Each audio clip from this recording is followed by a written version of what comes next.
Many thanks, everyone. This is Jeff Abramson, a disembodied voice, but I really appreciate people filing in. Will get started shortly in about 2 minutes.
Fantastic. Thanks, everybody, for joining in. I'm Jeff Abramson. I'm the director of the Forum on the Arms Trade, which is a network of about 150 people around the world who work on the implications of arms trade, security assistance, and weapons use issues.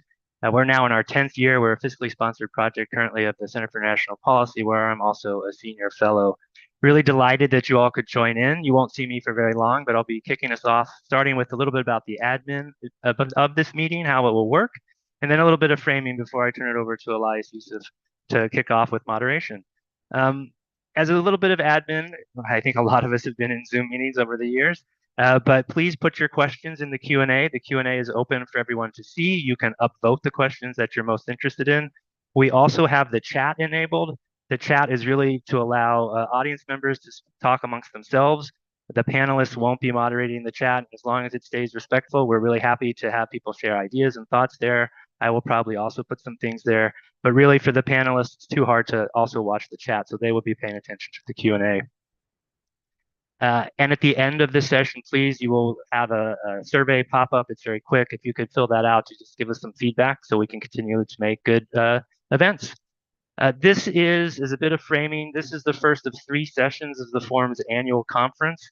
It's hard to remember that during the Biden administration came into office during a pandemic, and it was a moment when there was a lot of conversation about maybe we needed to focus on other security issues and sort of hard military security.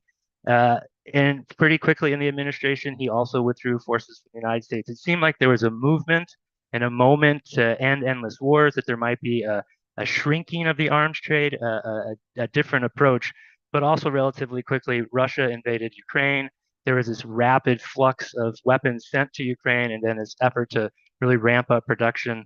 Uh, so there are countervailing trends. I think today, also with the war in Israel, it seems to be perhaps the trend is towards more arms trade, more arms production.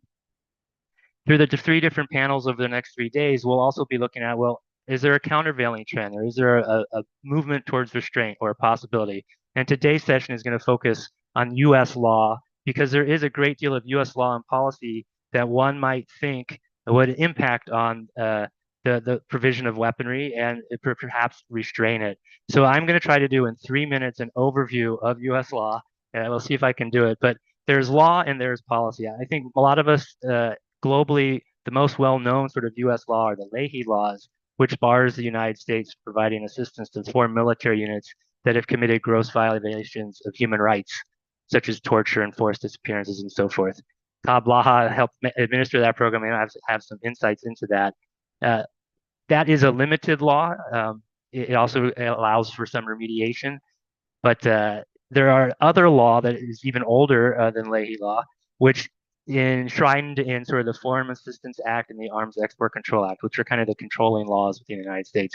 A couple of which I want to flag because historically they haven't gotten much attention, but in the last few years they have. One is what's called 502B of the Foreign Assistance Act, where governments that engage in, quote, a consistent pattern of gross violations of internationally recognized human rights, unquote, there is a process where Congress can demand a report from the State Department. It's got a lot of different steps in it, but it could lead to the cutoff of assistance. There's also more recently been what's called 620I, which is not as well known, but is a long existing law that prohibits security assistance to any government that restricts the delivery of U.S. humanitarian aid, which you've seen calls for in ways you haven't in the past. There is also policy, which isn't legally binding necessarily, but is what each administration says how they're going to administer the law. And there's the conventional arms transfer policy, something more recently called National Security Memorandum 20. There is then some other policy called the Civilian Harm Mitigation and Response Plan, called the CHMR-AP, as well as the Civilian Harm Incident Response Guidance, the CHIRG. The CAT policy was put into place by the Biden administration in February of last year, and like all CAT policies, it's a menu of items, not all weighted, but guidance for how the United States will think about the arms trade.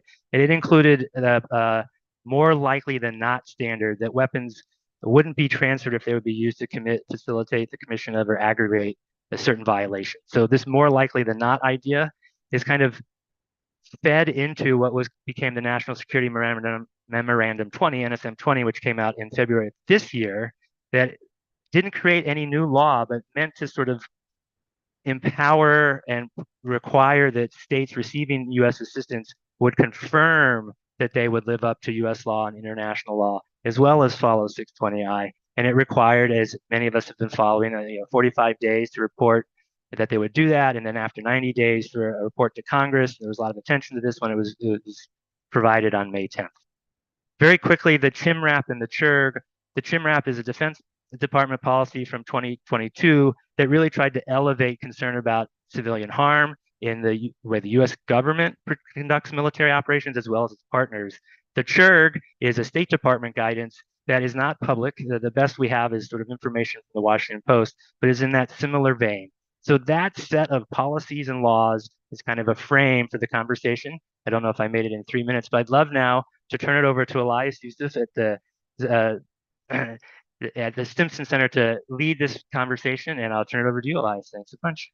Yeah, thanks, Jeff, and thanks very much to the forum for hosting today's event. As Jeff said, my name is Elias Yusuf. I'm a research analyst with the Stimson Center's Conventional Defense Program, where among other things, my research focuses on the policy and practice of U.S. security cooperation and assistance. And yeah, very useful overview from Jeff. And I think it can be a bit of a cliche to say that a panel is timely, but I think you'd be hard pressed to argue that this convening is not exactly that. But unfortunately, it's timely for all of the wrong reasons. And as Jeff alluded to in the invitation, and as we've seen, the horrors being wrought in Gaza with U.S. weapons and with U.S. support, I think it would be difficult to capture the sense of disappointment many of us feel about the Biden administration's approach to security cooperation and assistance, as Jeff alluded to. I think looking back at that moment, at the Biden campaign and the early days in office, many of us who work on these issues were very hopeful. And the hope was in part a reflection of the frustration we all felt with the Trump administration's conventional arms transfer policy, which took this almost mercantilist approach to the defense trade and really emphasized the commercial and economic imperatives at the expense of human rights and civilian protection. And so, as we all recall, that framing underscored the administration's intense resistance to values-based constraints on arms transfers, including during the Saudi-led war in Yemen, which at the time was called the world's worst humanitarian crisis, which I think led the Biden team to try and distinguish itself from its predecessor at this moment, promising a new approach to arms transfers, one that would elevate and institutionalize civilian protection, human rights, and international humanitarian law. And so many of us were very eager to engage the administration on manifesting these promised reforms, including the development of some of the mechanisms that Jeff just described. And so at various points over the last couple of years, it's been with cautious optimism that we've welcomed the announcement of the CHMR-AP, of the CAT policy, of CHIRG. And while we were very aware that there would be pitfalls and implementation challenges, I think the hope was that the good faith efforts by key constituencies in the administration and the hard work of very good people in government, that it would catalyze a broader shift in the U.S. approach and attitude towards civilian harm and the defense trade. Unfortunately, over the last 18 months, I think security cooperation looks a little too familiar, and so does the willingness to turn a blind eye to even some of the most egregious violations of human rights and international humanitarian law. And again, while I know that there have been good people in government who have worked really hard, tirelessly, to realize the aims of these measures. I think ultimately, if the intent was to institutionalize safeguards for arms transfers that protected human rights considerations from political expediency, I think we have to admit that we're falling short. And of course, the most damning example of that unfulfilled promise lies in the largely unrestrained and unconditioned U.S. support for Israel's war in Gaza. Using U.S. weaponry, the Israeli campaign has killed tens of thousands of civilians, including many thousands of women and children. It's displaced a large percentage, most of the population, and imposed famine-like conditions on the enclave. And I imagine it is precisely the scenario that NSM-18, NSM-20, CHMR-AP, CHIRG, all of these measures and policies were intended to prevent, deter, mitigate. But as devastating as the U.S. complicity in the war in Gaza is, I think the problem of poorly restrained U.S. security cooperation and assistance extends beyond any one conflict or crisis. It speaks really to U.S. global engagement and the role that the United States seeks to play in, as President Biden himself put it, the contest for the future of our world. So I think it's worth asking why there is such a disparity between the promise of these policies and laws, as it happens, and the practice of U.S. security cooperation. What are the on-the-ground consequences for the way that we are currently doing things? And what are the barriers to better approaches? How do we unlock restraint and an ethos of security, an ethos of human rights consideration in U.S. security cooperation? Fortunately, we have a really exceptional group of experts to help us start to unpack these questions today. These are all very highly accomplished individuals with very impressive resumes, but for the sake of time, I'm going to make very, very short introductions. We're joined today by Charles Blaha, Cobb, as many of you will know him, who was the director of the State Department's Office of Security and Human Rights from 2016 until he retired from the department last August. Among its various duties, Cobb's office was and is responsible for ensuring that human rights and international humanitarian law, IHL, concerns are incorporated into arms transfers decisions, which we know is an incredibly important and in many cases very difficult task. We're also joined by Amanda Classing, who is the National Director of Government Relations and Advocacy at Amnesty International USA. At Amnesty, Amanda leads a team of advocacy directors and fellows engaging with the U.S. government on global human rights issues and to advance a human rights policy agenda. If you have not already, I would highly recommend looking at some of her team's recent work on these issues, including with respect to Gaza. And last but not least, we have Brian Finucane, who is the Senior Advisor for the U.S. program at the International Crisis Group. He served previously as Attorney Advisor for the U.S. Department of State. At Crisis Group, Brian focuses on developing policies and institutional checks to decrease U.S. reliance on military tools in foreign affairs, including through legislative reforms of war powers and counterterrorism authorities. I'm going to thank Jeff for going through the housekeeping. I'll maybe just start with some questions. And again, we want this to be very conversational. As a reminder, please put questions in the Q&A. We're really going to be eager to turn to your queries. But maybe as a start, Brian, I'll turn to you. And, we talked a lot, Jeff mentioned some of these new U.S. policies. Would love to get your thoughts on those. But in addition, I think many Americans will assume that there are strong legislative statutory safeguards that impose the kind of human rights and IHL constraints that we've been talking about. I wonder if you could explain maybe in a little more detail some of those laws that maybe we hope would be operative, and why do those legal provisions, either if they exist or don't, and why they seem so inefficient or insufficient in preventing risky or harmful arms transfers. Thanks, Elias, and thanks, Jeff, to discuss these issues. On your question, I think this is really a story of both laws and lawyering. And I say that because the standards, the words on the page, do not interpret themselves and do not apply themselves. Now, with respect to the laws, I'm going to talk about three standards, some of which, Jeff, and you touched on earlier. The first of which is the Arms Export Control Act, which provides a statutory framework for U.S. arms sales. And the Arms Export Control Act provides an exhaustive list of the purposes for which U.S. arms may be sold. And the relevant one with respect to Israel, and generally speaking, is that U.S. arms may be sold self-defense. Now, that's a term that's not defined in the statute itself, but has been interpreted by the State Department over the years, and the State Department, oversees U.S. arms sales, but interpreted over the years to me, self-defense consistent with the UN Charter, that is to say the use ad bellum, but also self-defense that's executed consistent with the law of war. That is to say, weapons have to be used consistent with international humanitarian law. Now, again, those interpretations are not spelled out explicitly in statute, but those are ones that the U.S. has looked, the State Department has looked at in the past over the years. The next standard is one referenced earlier in the discussion, which is the conventional arms transfer policy. And here, the standard is arms will not be transferred if it's more likely than not that they will use to commit a list of certain violations, including grave breaches of the Geneva Conventions and serious violations of international humanitarian law, aka war crimes. Todd was deeply involved in drafting that, and he may have further thoughts on that. And then the final standard I want to touch on is one from international law, and that's the standard for aiding and abetting war crimes under the law of war. Now, this particular standards will vary depending on the forum. So there's one standard under the Rome Statute of the International Criminal Court. There'd be different standards for complicity in war crimes in domestic jurisdictions of foreign states. But the U.S. government has recognized a standard under customary international law, including in the prosecution of the alleged perpetrator of 9/11, Khalid Sheikh Mohammed, that an individual can be complicit, can be deemed liable for aiding and abetting war crimes if they provide support or facilitate war crimes with the knowledge that they're doing so. So in other words, if you provide arms to a foreign partner, knowing they will be used to commit war crimes, you yourself could be liable for aiding and abetting those violations. And notably, the standard that the U.S. has embraced doesn't require that the weapons be provided with the intent that they be used for war crimes or that they be directed for war crimes, just that the knowledge that they would be used for war crimes.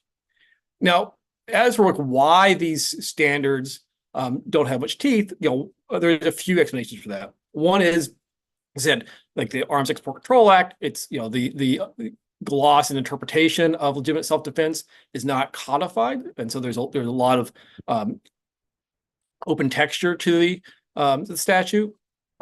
The CAP policy is just that. It's a policy. It's not law. Likewise, the standards for aiding and abetting war crimes are not clearly spelled out in U.S. domestic law. But it's also questions not just of law, which could, of course, be improved. There could be additional standards codified and greater control by Congress over the process. But it's not just a question of the laws on the books. It's a question of lawyering. And it's a question of the legal norms and the norms about lawyering within the U.S. executive branch, because these standards are really only enforced by the U.S. executive branch. They're not subject to judicial review, and there's very rarely third-party review at all. And so there's a lot of discretion left to the executive branch about how it implements these standards and how it applies them. And so there's a strong norm amongst executive branch lawyers operating in this space not to constrain the freedom of action of policymakers, and therefore, an aversion to reaching inconvenient or uncomfortable legal conclusions. And so reaching a conclusion that a foreign partner is committing war crimes, or it's more likely than not that U.S. weapons will be used to commit war crimes, is going to be disfavored. Yeah, thanks, Brian. I mean, it strikes me there's this allergy to imposing constraints seems to run at odds with these, where I think we're good faith efforts to do just that, impose some sort of constraints and guardrails, as we talked about. Amanda, and maybe I'll turn to you. Speaking about these policies that are not law, but on paper there are some strong and very good things in these documents: CHIRG, CAP policy, NSM 20. And they do seem on paper to raise the human rights and civilian protection standards for U.S. arms transfers. And, as a representative of a leading organization that investigates just these sorts of issues, I wonder if you can explain how these measures over the last year plus, the last couple of years, have been felt on the ground. Has it made an on-the-ground impact in terms of the consequences of U.S. transfers and the potential harms? And then maybe a similar question, has it facilitated your engagement with the U.S. government on these issues? Has it created new pathways for groups like Amnesty to raise concerns and have those concerns heard? Yeah, thanks so much. And I think it's so helpful to think about laws and lawyering, because I want us to take a step back and say, yes, we have these policies, but they don't exist in a vacuum. And Brian really laid out that there are domestic and international legal frameworks in which these policies exist. And so regardless of whether or not the CAT policy or the CHIRG or the NSM-20 exists, the US still has an obligation under international law to do the very types of things that these policies are working to do, including ensuring ensuring that there's respect for violations of international humanitarian law and to prevent violations. So I want to talk about this idea of more likely than not standard, right? We have a policy, and then there are investigative organizations like Amnesty that have facts. And how do we get the US to apply its policies to the facts that we have on the ground? And so the CAT policy gave us this more likely than not standard, but in engagement, it became clear that people really struggled with what that standard would mean in practice. In September, just prior to October 7th, the CHIRG pathway was announced. Now, CHIRG is a guidance. It is not public what exactly that guidance is. It is applied by the State Department. It's the Civilian Harm Incident Reporting Guidance, and it creates this pathway for reporting cases of civilian harm.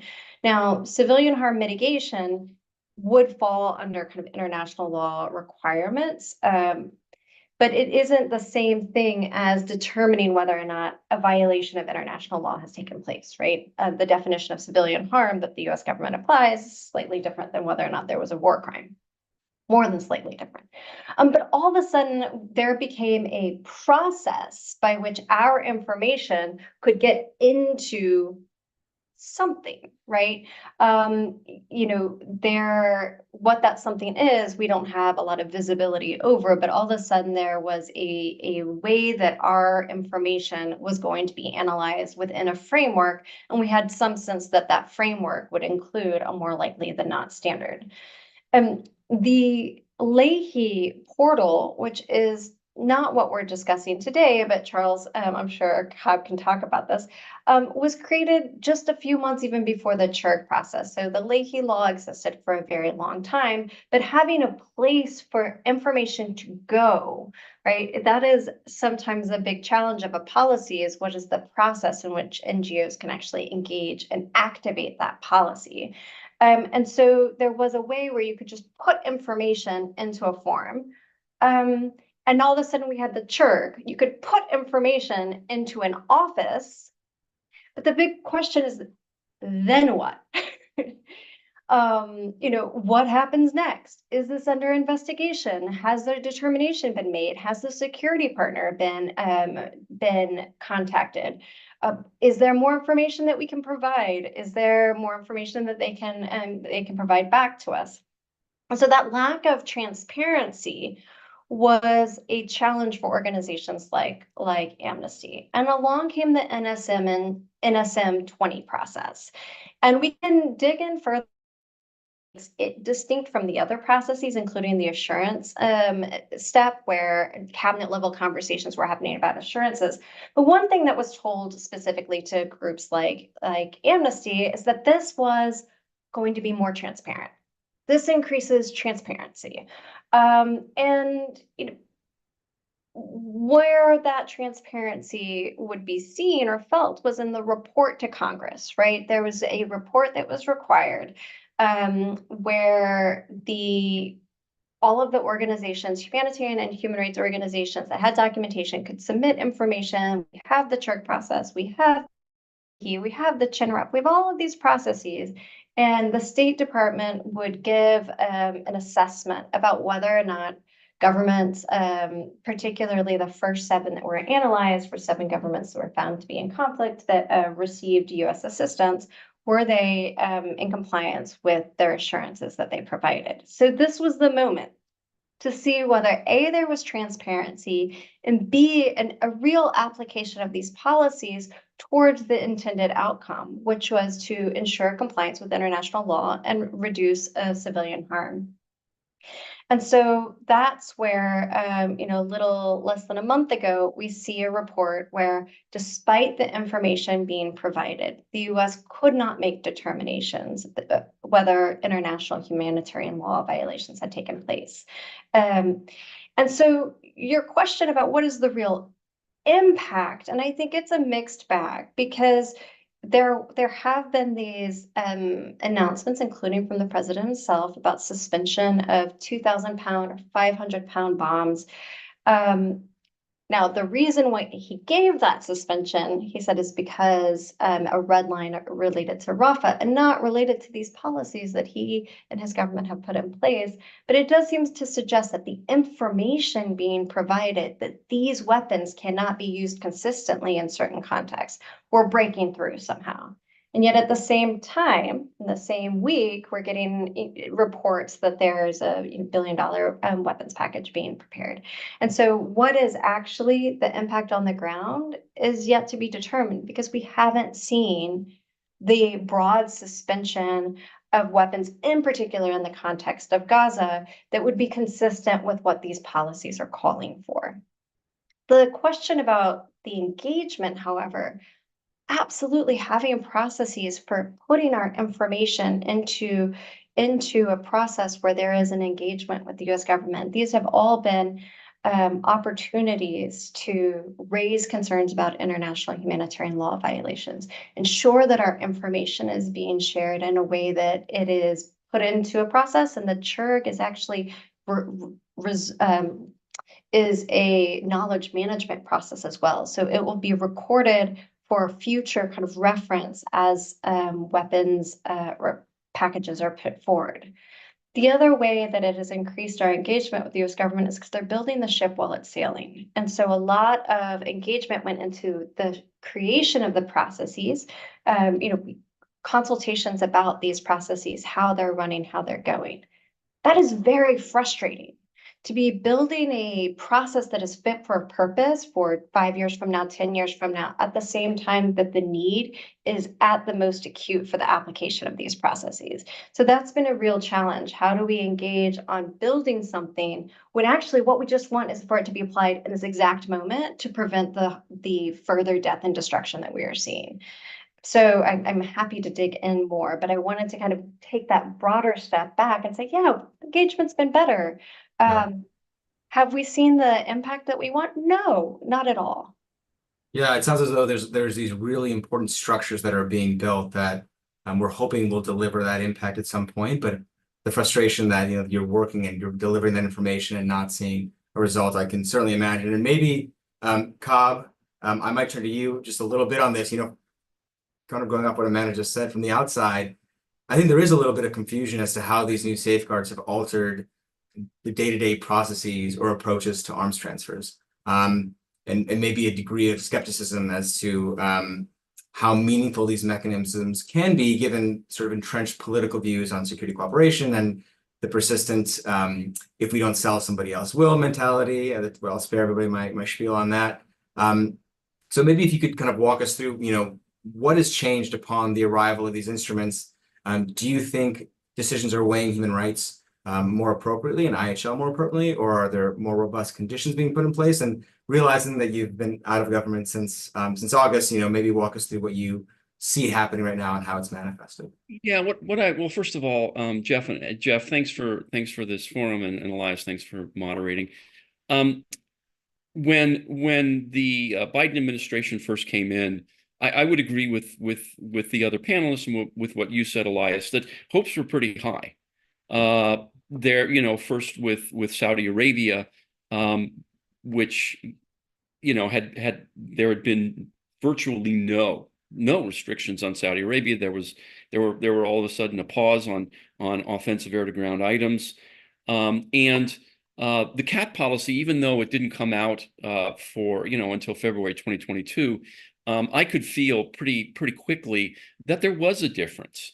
And the CAT policy came out. It was the best conventional arms transfer policy that had ever come out in terms of, what was on paper: human rights, international humanitarian law, the more likely than not standard, the inclusion of a brand new term for consideration, security sector governance, These were all very positive developments, and the Human Rights Bureau worked very closely with the Political Military Bureau, and it came out really, really well. And then for the office that I was in, you mentioned, Elias, that it was the office in the Human Rights Bureau that ensured that human rights and IHL considerations were taken into arms transfer decisions.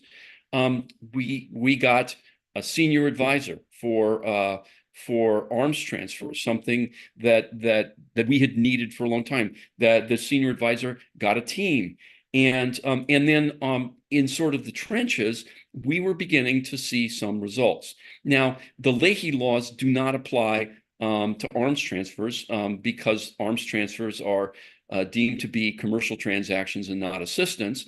But we were able to, in some cases, with some countries, reach agreement with embassies and with country desks, with our embassies, that what we would do is we would demarche host governments and ask them, please give us assurances that that these items will not go to a certain unit. I can't get into the specific units and countries, but we had some very limited success. So those were all really good signs. The one thing I do want to emphasize, and I think people know that, but with the CAT policy, like you and several of the panelists have mentioned, it's only a policy, doesn't have the force of law, and human rights considerations can be overridden by other considerations. Self-defense would be one. And one of the things that would be really good to see would be to have this CAT policy enshrined in law, because, as I said, it's the best CAT policy ever. It hasn't been, in my view, completely successful, but it really has helped a lot. On the CHIRG, again, this was a very, very positive development. As many of us know, there is supposedly end-use monitoring in the Arms Export Control Act, but the end-use monitoring doesn't monitor actual use. It's a relic from the Cold War to just make sure that the right unit got the arms and they're not going out to some other place. It's basically a warehouse check. And it doesn't monitor actual use. Well, the civilian harm incident review guidance fills that gap in theory, and it monitors actual use. But it is opaque. Now that I'm out of government, I'm just really struck by how hard it is to get information. If you go, for example, to the Human Rights Bureau, to the Office of Security and Human Rights and Leahy Law, you'll see all kinds of information there about, it's not perfect, but it's how the Leahy Law is administered, what the definition of gross violations of human rights are, what are the factors that we weigh. The department has not even come out with a fact sheet on the civilian harm incident response guidance, and I would really encourage it to do so. There's no information on the cases, the countries, the results. Actually, I can understand that, because and Brian will understand this, having been in government.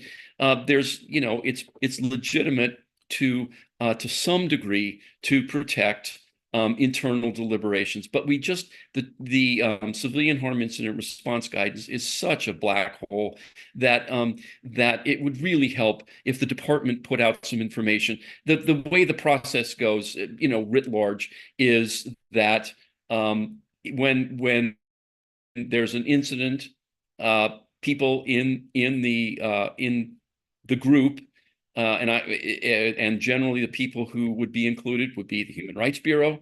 It'd be the embassy of the country in question. It'd be the country desk of the country in question. It'd be the Political Military Bureau. It'd be the legal advisor's office. There has to be a determination what happened, and was a U.S. origin item involved. And then if the answer to those questions are, yeah, there was civilian harm, and yeah, U.S. origin item was involved. And again, we don't know what standard it is. We don't know if it's more likely than not. We don't know if it's credible information. But if those two questions are yes, then the next stage is, okay, Well, is what happened a violation of international humanitarian law? Is it a violation of human rights? Is it some other type of violation? And then if the answer to those questions is yes, then the final determination is, okay, we have a civilian harm incident. We have a U.S. origin item used. We have some kind of a violation. What should be done? That's the broad outline of how this works. And with the understanding that there does need to be some protection for internal deliberations, I think it would be really helpful for the department to give a fact sheet and to give more facts. I think it would also be helpful to change the Arms Export Control Act to include how arms are actually used, and to have some sort of way to institute the CHIRG law. And of course, the other problem is that there aren't, as far as I can tell, outside of the Human Rights Bureau, there aren't any separate resources allocated to execute this. So in the office I used to head, the Office of Security and Human Rights, there's a small team that works on the CHIRG. They're very good. They're very professional. But the other actors that I mentioned, the Political Military Bureau, the Legal Advisors Bureau, the country desks, the embassies, there are no resources allocated to those, to investigating, has there been a civilian harm incident, and if so, were U.S. origin items involved? And that's really the grist, as Amanda mentioned, that's really the grist that the CHIRG runs on. So bottom line on the CHIRG, a great idea, fulfilled a crucial gap, but the department could use a lot more transparency on that. So I think there's a lot more to talk about. I'm happy to field questions, but I think the most interesting part will be the questions. So I'm going to stop there.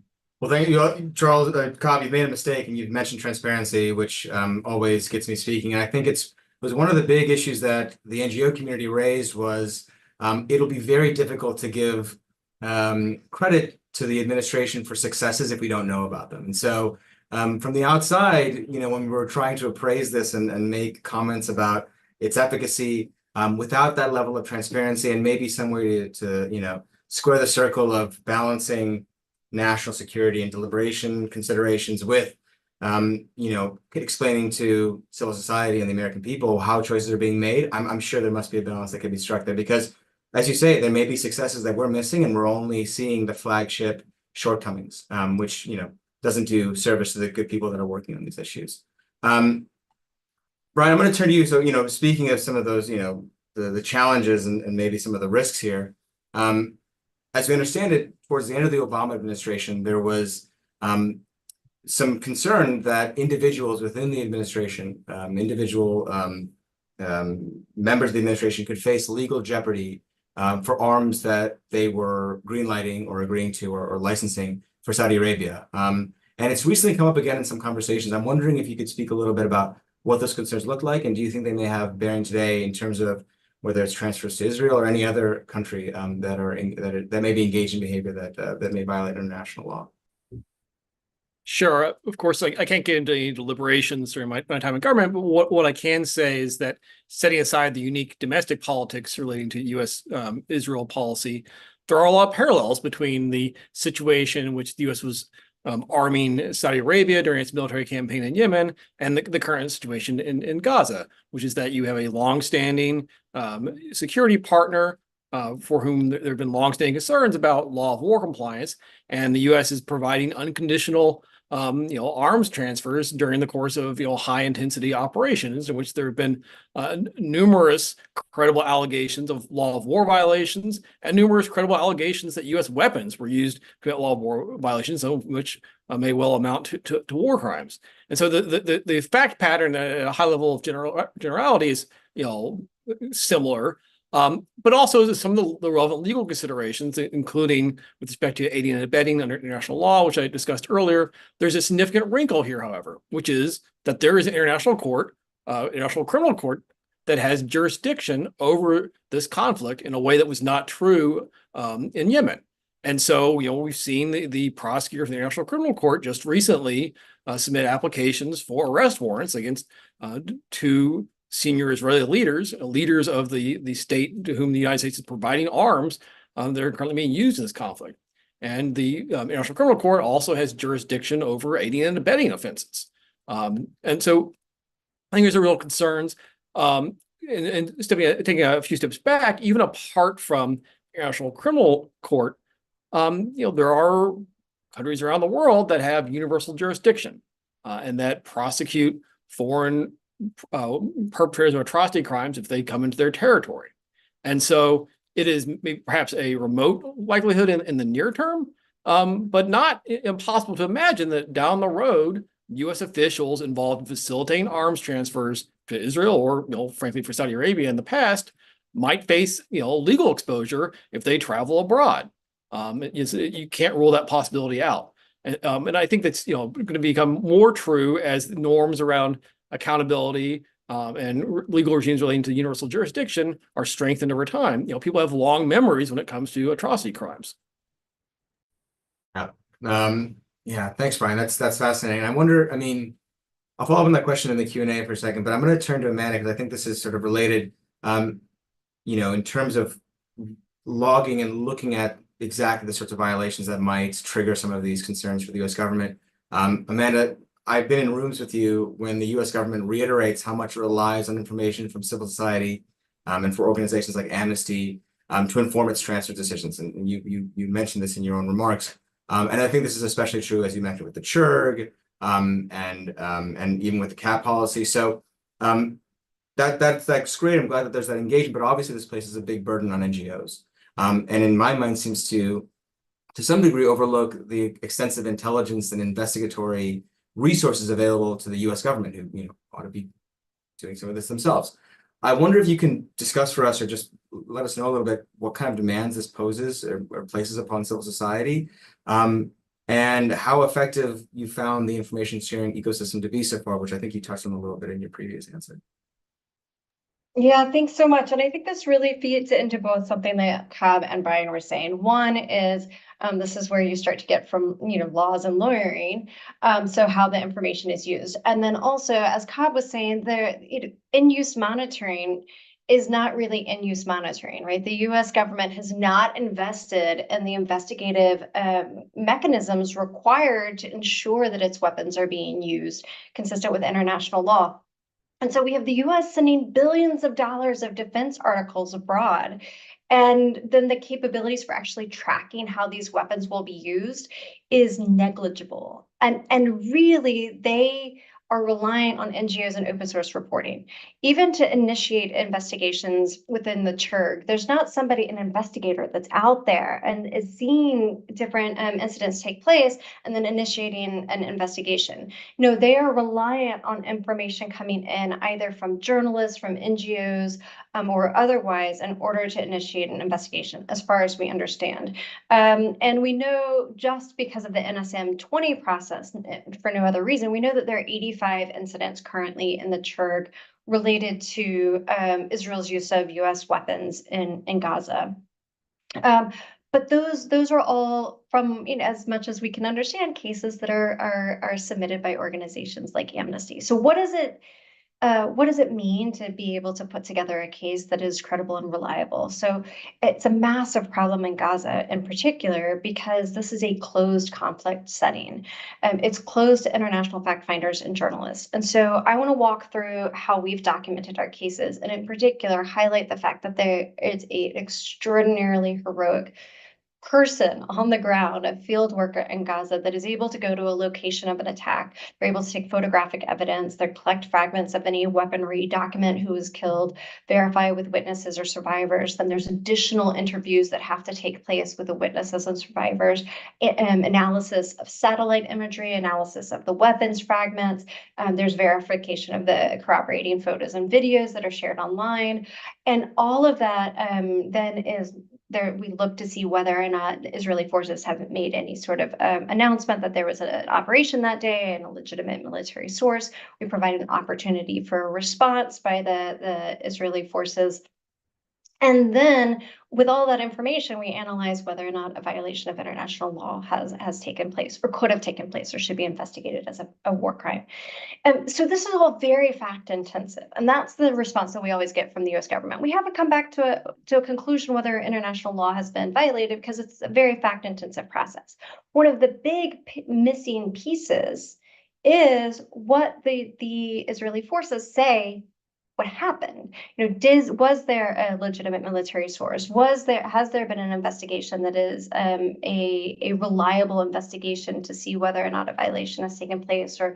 And when you look at the NSM process, one, it heavily relied on organizations like Amnesty, and two, to the extent that they couldn't come to any conclusions, it's because they relied on their military or their security partner to provide them information that they clearly didn't provide. And if you look at the NSM 20 process, the report, there's a lot of places where it says that they just didn't get the information that they needed from Israeli counterparts. And this is what becomes incredibly frustrating when people are risking their lives and putting in lots of work to collect this information. The US is in a position to get this information. It is in a position and has an obligation to ensure that its defense articles are being used in a responsible and lawful way. And instead, it is not investing in that and is expecting NGOs to provide this information, while also not putting pressure on the government of Israel to open up this theater for international fact-finding. So I see hands up from Brian and Cobb. And I think we've really hit on to where there's more to dig into. Yeah, definitely. Cobb, let me turn to you, and please, if you wanted to comment. Yeah, Amanda, I think what Amanda said is so important, and what it comes down to is a question of political will by the United States government, and let me explain what I mean by that. The cable, if you read the what the Washington Post said, the cable that went out said that embassies are supposed to be able to monitor this kind of stuff, or they're supposed to monitor this kind of stuff. But let me remind people that the embassies that are supposed to be monitoring this stuff are the same embassies that approved the weapons. And so there's the same embassies that are very close, for example, to the IDF. So there is a sort of a conflict of interest there. And who is going to do this at the embassies with the current lack of resources? Well, the human rights officer is going to do that. Who's the human rights officer? It's the newest junior officer in the embassy. And so it's really difficult for that person to do it. And on top of that, like Amanda said, these things are happening in war zones. Gaza would be one. If we're talking about something that's happening way out in the desert in Saudi Arabia or Yemen, these things are really, really difficult to do. But what a human rights officer, a good one, can do and should do is have constant contact with local NGOs, with the local NGOs. That's what the human rights officers do. That's what they're supposed to do. And even though they can't go out, they do have an affirmative duty to gather information from these folks. And as I said, I've been out of government since last August. I don't know to what extent embassies are sending in cables or sending in emails saying, hey, we've got this really serious incident that we want the CHIRG to look into.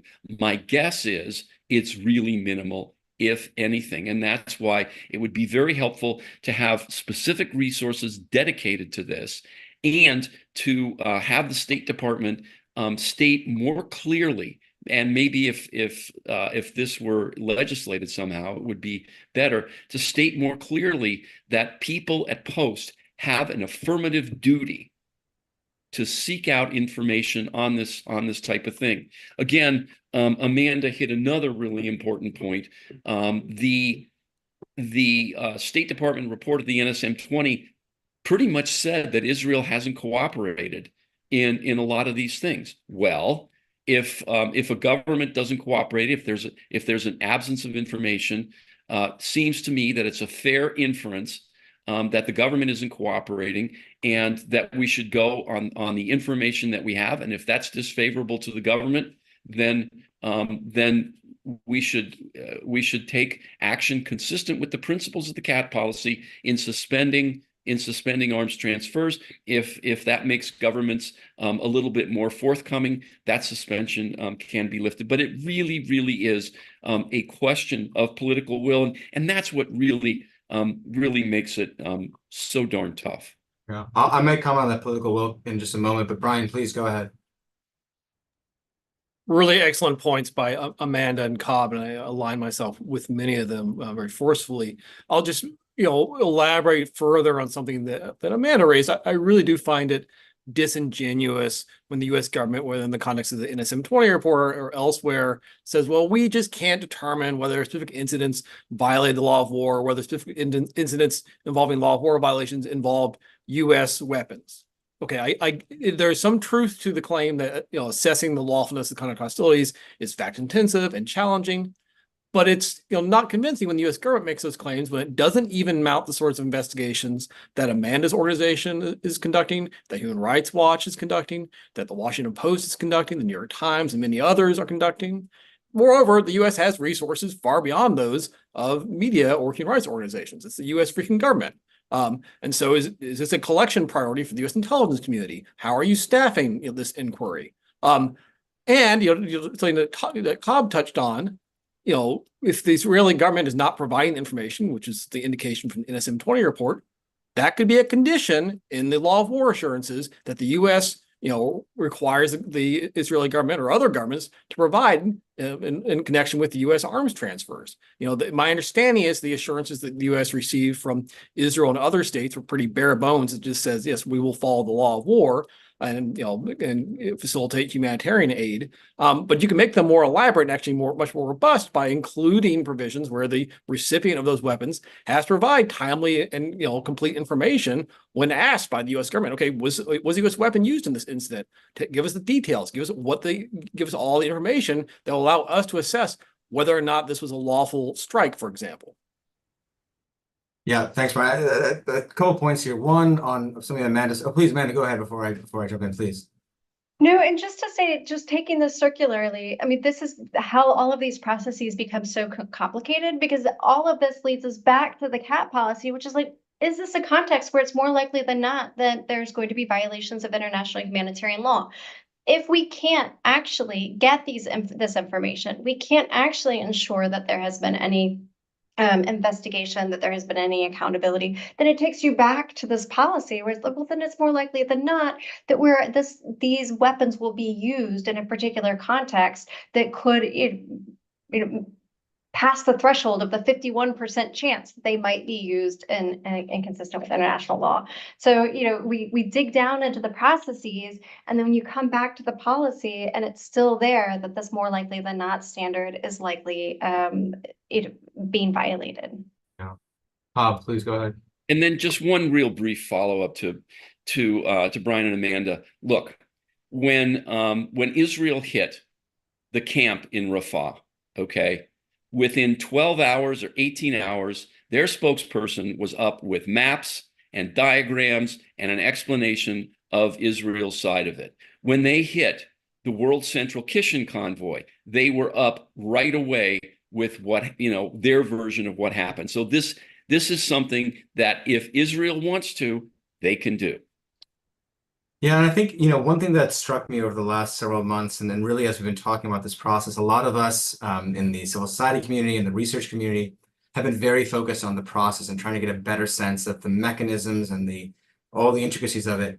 But what everyone just mentioned is political will.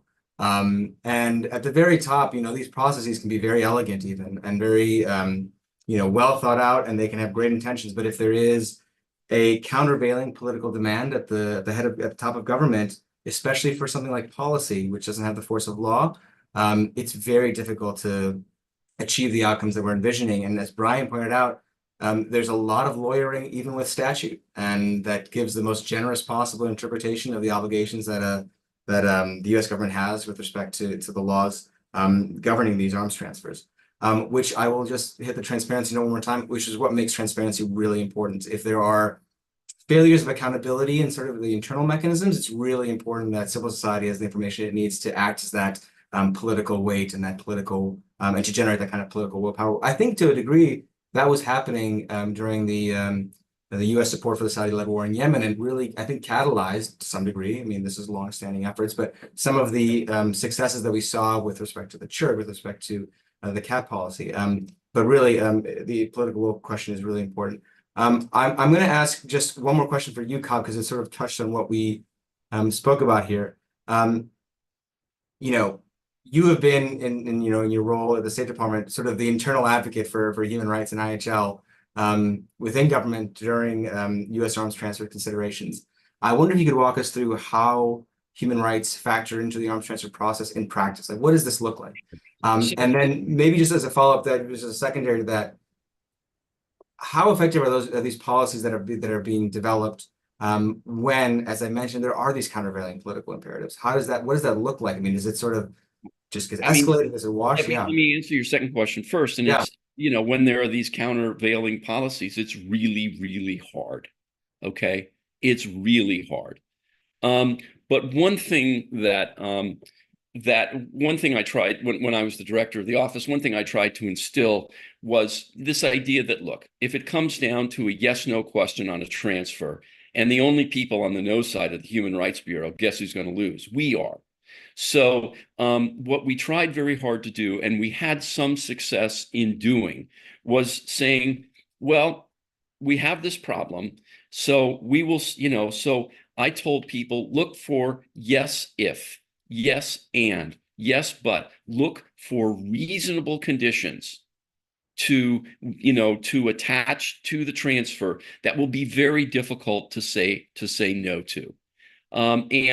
I think that is a successful approach. And in terms of what the human rights community can do, is the best human rights organizations from a government point of view, from the point of view of the people in the trenches, for example, in the Human Rights Bureau that are trying to make this work, are non-governmental organizations that do deep research and come up with specific, tailored recommendations that will help us say, yes, but this has to happen. Yes, but this training is required. Yes, but it can't be used under these conditions. These are the most helpful things. And in some cases, I won't say we did a copy paste, but I can say that that for people who are working in the trenches, those are the most helpful things that the NGO community can do. Won't bat 1,000, but those definitely make a difference. Now, in terms of the process, there are two ways on foreign military sales, which are sales of military items, and it's a lot of what we're talking about with Israel. It's like the attack helicopters and the bombs and all that stuff. What happens is that the IDF or the foreign military will talk to every embassy has a defense element. They have a defense attaché. They'll talk to them. They'll say, this is what we need. The defense attaché will do an evaluation of that. And then the embassy sends in something called a country team assessment, a cable to the State Department saying, hey, we support this sale and this is why we support it and how we think the country can handle it and we don't think it'll upset regional stability. And there's also a human rights IHL section in there. The human rights IHL section is generally a check the box exercise and it's pro forma. I remember seeing cables where it was just countries with really, really significant civilian casualty problems with items were just glossing it over. And one of the things that that really should happen is the Human Rights Bureau doesn't see this stuff until the country team assessment comes in. And as I said, guess who's the advocate for the human rights side? Well, it's the newest arrival at post. It's the junior officer who's the human rights person. And, if you've got General Smith who's saying, that this is a great transfer, guess who's going to win out? Now, the direct commercial sales they're different because that's a decision by the Commerce Department, and so there are four government departments that sit on those: State, Energy, DOD, and Commerce. Commerce has the deciding vote. And so what happens is the Human Rights Bureau, together with other bureaus like the desk of the country in question, the Political Military Bureau, we all put in input, and it's usually EB, sometimes it can be, I think, PM, decides what the state position will be. And again, this is a situation in which human rights are a factor, but not the only factor, and they can be overruled. And as I said, I really do want to stress the importance of coming up with reasonable conditions under which these types of things can be used, because that's how I think those of us who care about these issues can move the ball forward. We won't get 80%. We might not even get 50%, but better is better. And what happens is this gets the bureaucracy used to the idea that reasonable conditions can be attached, and this is something normal, and it's a way of raising the profile of human rights. Thanks, Kyle. I appreciate it. I'm going to turn to questions in a second here. I just wanted to flag a couple of things. One, it strikes me that we talked a little bit about end-use monitoring, and this has been an important question for years now. And I think, as all of you have mentioned, end-use monitoring is a terribly named and very much misunderstood element of U.S. security cooperation and assistance programming. So You muted yourself. I told you it was going to be me, Amanda. A memo that Simpson, CIP, and Civic put together that kind of tries to demystify a little bit of the end-use monitoring component. And I think that, just as a bit of a comment on what Cobb just said, I think we're all really interested in getting to reasonable conditions, and I think that would be lovely. It's very difficult for outsiders to assess the success of the conditionality question. And so I think it's really important to continue to have these conversations about what those look like. And then as a second piece, I think we need to be able to have this conversation about not just the human rights risks of irresponsible transfer, but what are the geopolitical risks?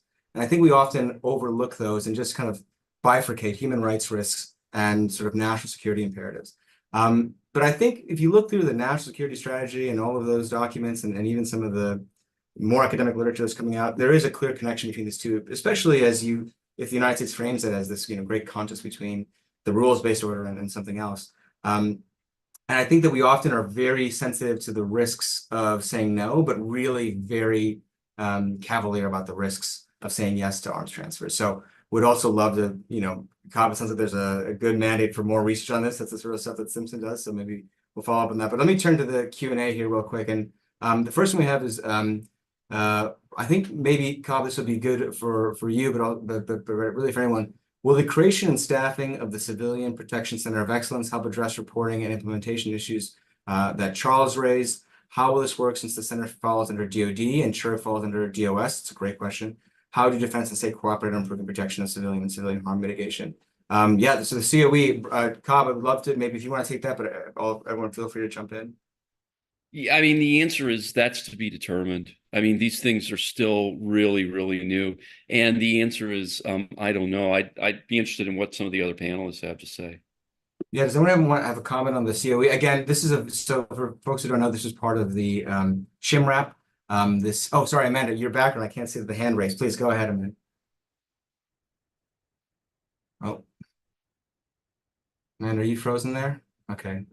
Well, I'll keep on going with my rant then. So it's part of the CHMR-AP, and it's meant to be an institution that gathers sort of the best practice of government and knowledge, and almost like a internal think tanky type institution that's meant to study questions of civilian harm mitigation, really for U.S. operations. But as we mentioned, the CHMR-AP also has elements about partnered operations and foreign assistance. So, but I think Amanda pointed this out. It really depends on how this manifests going forward. We are building the ship as we're trying to float at the same time. So it remains to be seen. Cobb, any comment about just maybe generally about how DOD and state work together on these issues or collaborate, or what does that look like? Yeah, we do pretty well. The one experience I can speak from is Leahy, and we do pretty well on Leahy. In terms of what we did with the cat policy up until the time I left, I think it worked out pretty well. Now there's a lot of oftentimes pushback from post, if it was just a yes no question. But what I found is if going back to something I said earlier, if there were reasonable conditions, a lot of these things involve demarches to, the few things we had involved demarches to government. And we found that, as long as we had some kind of a reasonable request, there was cooperation on the post side. Thanks, Scott. Amanda, please come on in. Yeah, sorry, I don't know. My internet was Glad to have you back. Yeah. Yeah. So one thing that I would say is interesting is that Department of State is used to working with civil society. I wouldn't say as a partner, but as a reliable and credible source of information. And I think DoD is learning that, building that muscle through the Center of Excellence. And I think that how it is that they are able to build on the information that is being received by NGOs and then, leveraging it and applying it in their own analysis. I think there's a willingness to do that, but I do want to make that distinction between the long history that DRL in particular has of working with credible information from NGOs versus the Department of Defense kind of learning through the Center of Excellence how that process can happen in a way that helps it meet its mission. So that's one distinction that I think is important. And I do think where these relationships between the CHMR-AP and the CHIRG, I think will continue to be something that we're all trying to understand and work out, but more importantly then how they all feed into the NSM-20 and whether or not there's staffing in either of the two departments to ensure that the NSM-20 process is robust as a question, because this has been added on top of these two. Yeah, and to your point, Amanda, I think it has been a new enterprise for DoD to try to engage with civil society. I think there have been some promising early signals on how it's gone. Maybe there is some benefit to the newness of it, and maybe that explains some of the enthusiasm. But yeah, it remains to be seen, as we say, a very nascent organization or institution. Charles, go ahead. Yeah, this Amanda raises, again, a super important point. One of the things, if we remember the genesis of the CHMR-AP, the genesis was a series of super investigative reports by the New York Times from FOIA information about what actually happened in Syria and Iraq. And lest people, lest our media colleagues who are listening in think that media is not important, it is. And so there were these great investigative reports, and DoD actually did the right thing, and they convened a working group, and actually my office sent a representative to the working group that helped craft the CHMR-AP. But one of the things, one of the things that happened is DoD discovered on the way to the CHMR-AP that what they had done was fail to give adequate weight to information coming from the ground, from eyewitnesses, from victims, from local NGOs. And that is something that hopefully I believe the DoD is making good faith efforts to remedy through the CHMR-AP, but it goes back to my point of this is something the embassies should be doing. They should be reaching out and doing the best they can to get information from eyewitnesses and victims and local NGOs and people, people at the scene who gather up these parts to make these kinds of determinations. The other thing I would point out is of all the combatant commands, there is only one combatant command that has a human rights office, and that is Southcom. And one of the things that would be very helpful would be for more combatant commands to have human rights offices. Actually, hat tip to Southcom here, because for years, for decades, they have funded that out of their hide through a series of combatant commanders, which includes the current commander, General Laura Richardson, but also John Kelly, who believed in that mission and who approved funding for it. Thanks, Cobb. Brian, I think this next question might be well placed for you. The question asks about international legal efforts to hold individuals from the U.S. government, including Biden and Blinken, accountable. What would that look like? Sort of related to the question we asked earlier. Would it resemble South Africa's filing with the ICJ? Would it be more ICC related? And maybe just a little bit more color as to what that looks like in practice. Maybe the concerns that elaborate on the concerns that might be within government about provision of weapons and individual legal jeopardy. Sure. I think just as a matter of background, it'd be useful to distinguish between different judicial fora. You have the International Court of Justice, the ICJ, which handles state-to-state disputes. And so currently the ICJ is hearing a case brought by South Africa alleging that Israel has breached certain provisions of the Genocide Convention. That is separate from what's going on in the International Criminal Court, which prosecutes and hears cases relating to the individual criminal responsibility of officials, people. And so that's the one in which the prosecutor of the International Criminal Court has recently requested authorization for arrest warrants against 3 Hamas leaders as well as 2 high-ranking Israeli officials. But I think it's really a third fora where you're likely to see any potential action against U.S. officials. And those are foreign domestic courts. And the reason I cite that is that's been the pattern thus far. When you've had not U.S. officials necessarily, but foreign officials travel to Europe, years after their time in government, on holiday, on medical visits, on business, and a local prosecutor has brought charges against them. I mean, one of the very early examples of this was the Pinochet case, a few decades ago. But we've seen more recent examples and more frequent examples of that with respect to officials from Africa, from Syria, from Afghanistan who've gone to Europe and faced charges on basis of universal jurisdiction in a number of European countries. And so again, while I think the prospects of any legal action abroad against U.S. officials in the near term is pretty distant, and over the longer term, I don't think you can rule it out, and especially as these norms about accountability and the domestic architecture abroad for exercise universal jurisdiction is strengthened. Thanks, Brian. Yeah, very, very interesting. We have another question here, and this might also be a question for you, Brian, but I might jump in myself. But I see a lot of reference to Title 22 of the U.S. Code.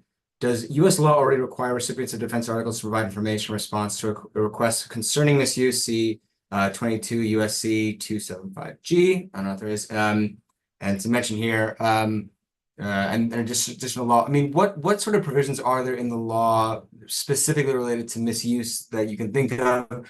I mean, my initial reaction is that EUM requirements do include the term misuse, but the program itself is structurally disinclined to actually investigate that. So maybe if you could elaborate a bit more. Sure. And this touches on a theme that I think both Cobb and Amanda mentioned earlier, which is that end-use monitoring does not actually mean what people might think it means. It's not, warehouse checks, I think, as Cobb put it. It's not, checking how the U.S. origin defense articles are actually being used in practice. And so while it may be possible to read these provisions in a way that, would suggest the U.S. should be, or has the ability or even an obligation to be checking up on this stuff, that's not the way it's interpreted in practice. And so I think this is an example of, if you were interested in strengthening this regime governing U.S. arms transfers, it's going to require tightening up U.S. law. It's going to require making, potentially ambiguous provisions explicit, including with respect to, what constitutes legitimate self-defense. And it's going to require, mandating these sorts of inquiries and information gathering that would be necessary to render informed decisions about how U.S. weapons have been used. And I'll add, having researched EUM, it is important, but it's not necessarily the EUM, whether it's Golden Century or Blue Lantern, are not necessarily robust, large programs. In some cases, they monitor very few arms transfers, or they are initiated for very few arms transfers. I believe it was less than 1% for Blue Lantern. For Golden Century, they didn't release that information. So even when they're looking at and the more restricted definition of misuse, which really means improper storage or kind of the stockpiling process of it. Even then, it's a very small program. And so the resourcing question remains really important. But I think a theme that's come up again and again has been the ambiguity around laws and the useful or convenient legal interpretations that can be made when the laws themselves are a bit ambiguous. Next question here, I think could be for everyone. Israel and Gaza has dominated headlines the last 9 months. But since many of these programs that we've mentioned have been set up only recently, are there success stories where we can point to for CHIRG and CAP policy when applied to other contexts or arms sales where they've been successfully implemented? So I wonder if anyone can touch. I mean, really, Cobb, we're looking to you. You might not be able to give us specifics, but are there any good news stories that have come out of the CHIRG and the CAP policy? Well, I mean, the CHIRG, not that I know of. I'm not saying there aren't any. With the CAT policy, I would say, go back to what I originally said. I think that that when the administration initially came in, the clarity that the administration gave to the importance of human rights and arms transfers, even before the CAT policy got issued, really helped in the trenches get some of these conditions attached and move the ball forward a little bit. But I aside from that, I don't know that I could really identify anything really concrete. Yeah, no, Amanda, please feel free to jump in. Yeah, I mean, I think this goes a little bit to the transparency question. I mean, I think that there is more that we could know about how these policies are actually playing out in practice in a way that's positive, and that would be wonderful to have more visibility over that. That said, one of the things that I think is very important is this knowledge management piece about the CHIRG, the idea that there is a database that will build over time of cases so that there is a record of incidents that have been reported and that may allow us to have a better sense of application of more likely than not standards in the future. The other thing that I think is really important is that the facility in which people are able to talk about these issues has changed. I think that particularly staffers and offices in Congress are more interested in a way outside of a small few.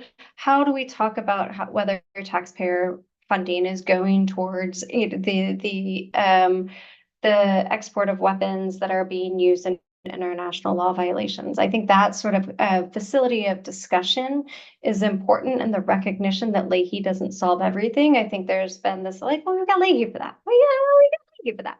And to really recognize that across a broader range of people, the need for a bigger comprehensive legislative fix for some of these challenges, the ability for Congress to actually leverage oversight. All of these gaps, I think, are more and more visible. And I think that's positive because then potentially there's effort to move forward with a solution. And there is the Safeguards Act that could be leveraged as one of those solutions. Thanks, Amanda. Brian, please. Yeah, just take a step back away from those two specific policies. I think it's worth recalling that in the past, the U.S. government, under administrations of both parties, have suspended certain arms transfers to foreign partners, either because they were viewed as violating U.S. law, and that's the case with the Reagan administration when it imposed a moratorium on transferring cluster munitions to Israel because it regarded Israel as having targeted civilians in Lebanon with U.S. cluster munitions. Which were inconsistent with legitimate self-defense and as well as assurances Israel had provided regarding cluster munitions. But also it's true with respect to the Obama and Biden administrations. Late in the Obama administration, the president finally decided enough is enough the way with the Saudis were using U.S. origin PGMs after they hit a funeral in Sana'a and killed over 100 civilians. And similarly, this administration, the Biden administration, deserves credit for imposing a pause on offensive arms transfers to Saudi Arabia early in its term. So, it can be done, and there have been examples. But again, it gets back to this overarching theme of this discussion, which is one of political will. Yeah, I think, where the administration also deserves credit, and I think Amanda touched on this too, has been the level of engagement with this administration on these issues has been very good, even during difficult discussions. And so, something that ought to be applauded. We hope that that continues. But again, as you say, the political will issue here is really important. So those, even those examples and others that we can think of, weren't because of a process. A process didn't generate, the suspension or the moratorium. It was a decision made at the top. And I think part of the aim of these approaches really is to, as I mentioned, institutionalize so that we aren't hoping that the politics align with civilian protection. I certainly hope that it plays out more with understanding how civilian harm relates to U.S. geostrategic interests, because I think that it does. But yeah, I mean, I think the hope of these mechanisms is just that we aren't depending on political will. Amanda, please go ahead. Yeah, and just building on that, I mean, I think there is this real concern that the more we build processes, the more we're just chasing our tails, right? We're papering over what is ultimately a political decision. And I think that has been a really frustrating part. And we're so grateful for this engagement and continued engagement with the administration. And yet we're kind of having to plug into these processes, which should create these safeguards and an infrastructure in place to really push for a policy change. But instead, it almost becomes an exercise in the absurdity of having to say the same things over and over again, looking at the plain reading of these different policies and then seeing a totally different outcome based on how we would think the application of these policies would lead us to. And so there is that real need to have structures in place to ensure consistency of application. But then going back to what Brian said, I mean, it's clear that these decisions can be made without these processes. And it's also clear that decisions are being made regardless of what's happening within these processes. And that's where the real frustration comes in with the lack of transparency then in what it is the decision is based on. And so, I mean, one of the things that I think is quite frustrating for us is when the decision is based on politics and isn't based on international law, but we're getting answers back in the NSM 20 that suggest that these decisions just can't be made based on the information. It seems to suggest that we're living in a world that, requires a higher threshold than we've ever had to have to demonstrate that there's, been a civilian harm or that there's been potential violation of international law, because they want to get to the lawyerly answer of no, versus coming to a conclusion and owning the fact that this is a. Wow. Well, thanks, Amanda. I mean, I think we've all witnessed a little bit of that exercise, as you say, a lot of input and also the burden that's placed on an organization like yours and seeing sort of kind of similar results. I know it's very frustrating. I may just go through everyone really quickly and say if there's a final thought or a recommendation you'd like to make. Cobb, maybe I'll start with you because you've already sort of, maybe if you want to reiterate the recommendation you made, and then maybe we'll go Amanda and Brian and we'll wrap. Yeah, well, I've got several recommendations. I would, everything we could do to make this cat the law, whatever we could do to bring Leahy-like processes to arms transfers. And adequately, in terms of actual end use monitoring, put it in the Arms Export Control Act that it includes actual use, including whether uses whether U.S. origin items were used in violations of human rights or international humanitarian law, and then putting something like the CHIRG or that mechanism into law, and resourcing it and telling people in embassies that they have affirmative duties to go out and seek this information, to seek it out and find it and report it. So those would be mine. I do want to stress, I know that there's a lot of burden on the NGO community, but I know I've been on the other side, and I know how hard it is, for example, in Leahy, for you not to see when your information has results. Well, it does. I know how frustrating that is. Brian touched on it. We do have to protect internal deliberations, but I do think with Leahy, there are reports to Congress, and they're not terribly detailed, but they're out there. They do it by region. They say, these are the number of cases we considered from this region. These are the number approved. These are the numbers suspended, rejected, administrative. And it would be possible to have the same types of reports for the CHIRG. And I think, Amanda, your point about having a database, I think it's possible to do that without getting into internal liberations. I think that's just a super idea. And to the journalists who are listening in, good investigative journalism gets used, and it has effects. And I would strongly, and there's some really good stuff going on right now with Israel, Gaza, and I would just encourage you to keep it up, because I'll tell you, what overcomes political will is blunt force. And when there is reporting out there, and that does have an effect. It might not have an immediate effect, might not have all the effect we want, but it does make a difference. Thanks, Cobb. Appreciate that. Amanda, please go ahead. Yeah, I couldn't agree more about the codification of this CAP policy. I think every effort to put in place the legal structure for this is really important. I also think that, we, as a human rights organization, wouldn't really focus on the political expediency of actually applying this consistently across all, but the legal requirements too. But I think that this administration's and in the past, other administrations' decisions to make determinations about international law when it is an adversary very quickly, and then withhold determination when it is a close partner, really undermines international law, the idea that it should be applied consistently across the board. And we need this international legal framework. We need norms. We need this multilateral system more so than ever. And every incident where kind of the U.S. and spokespeople make comments that undermine the norms, it is unhelpful and harmful in the long term to American interests. And so I think that there are plenty of exceptions that they can provide, national security defense exceptions, that would do less harm to the overall international legal framework than acting as if the international legal framework is really flexible depending on where you sit in regards to the U.S. government.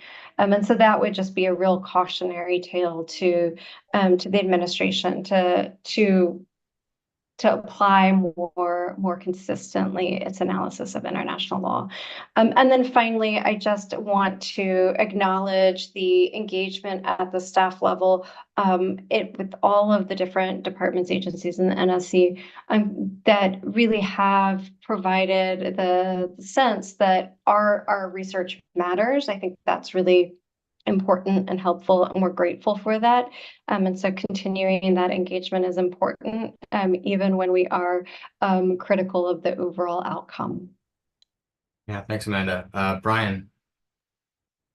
Excellent points by Cobb and Amanda, and I would associate myself with many of them. I will just add that there's no one weird trick that's going to fix the problems that we've identified here. It's more of a belt and suspenders and more belt and suspenders. And one of those that I would identify is, as a lawyer, former executive branch lawyer, is the approach to lawyering. Is it possible to adopt, different standards and how legal advice is provided, rather than, seeking to maximize flexibility, striving to provide perhaps a more objective and dispassionate analysis of the law, even assuming that, tighter standards are enacted or codified. And a willingness to speak law to power, a willingness to provide very unpalatable legal advice to clients, even if it ties their hands in particular circumstances. Thanks, Brian. That's great. And good to end on some recommendations. Well, I want to thank the audience for joining us today. We really appreciate the good questions. I feel very reassured that there are good minds like this working on these issues. just to reiterate a point that Amanda said, we do certainly appreciate the engagement with, our working level colleagues in government, and Cobb was one of those individuals. So it's really good to see him again after just a little bit. So really thanks to the audience, and also thanks to the forum for hosting us. And with that, we'll leave it there. Thanks so much, everybody.